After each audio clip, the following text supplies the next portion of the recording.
और यूपी वाले की फरमाइश है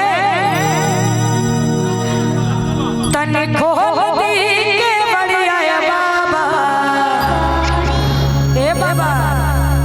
हो तने खोल दी के बढ़िया चल भंडार ले बेदी आई बड़ी दूर से रंग के जल चढ़ावे दर्शन दे दी बाबा हम हो आई बड़ी दूर से रंग के जल चढ़ावे दर्शन दे दी बाबा हम हो दर्शन बाबा भक्ति कई के जिंदगी के तार ले दे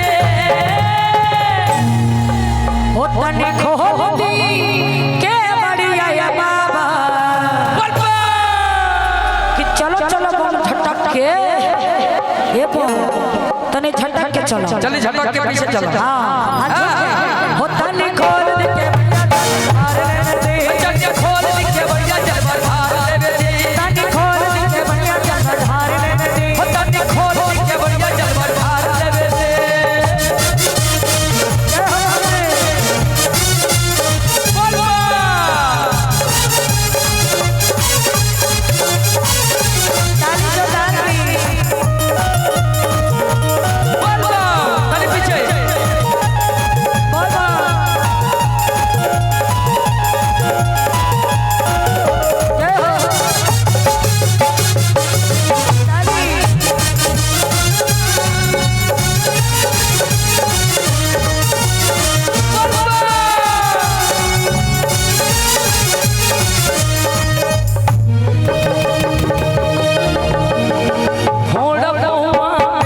अब खड़ा हो ना जाए लागा गाधी मिला जाए नहीं आई रोक ना जाए घोड़ा बहुआ में पड़ल बा अब खड़ा हो ना जाए लागा गाधी मिला जाए नहीं आई रोक ना जाए बोला दानी पानी खड़ी आई पहिया तू को चल के आई बोला दानी पानी खड़ी आई पहिया तू को डंडा लेके आए डंडा भाजा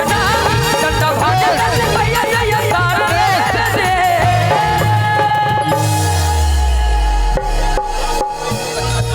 अच्छा ठीक कहाँ से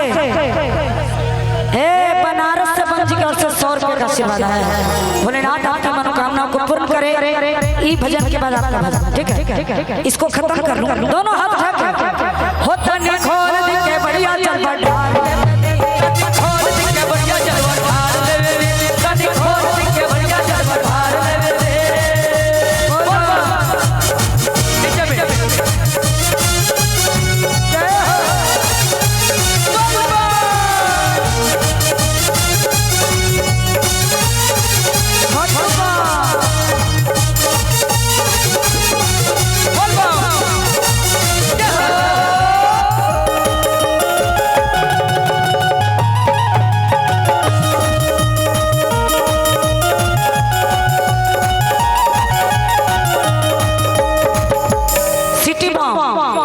सिटी बम है ना ये फिर माइक में लगाइए माइक में कैसे लगाए थे बजाइए आप लोग 1 2 3 4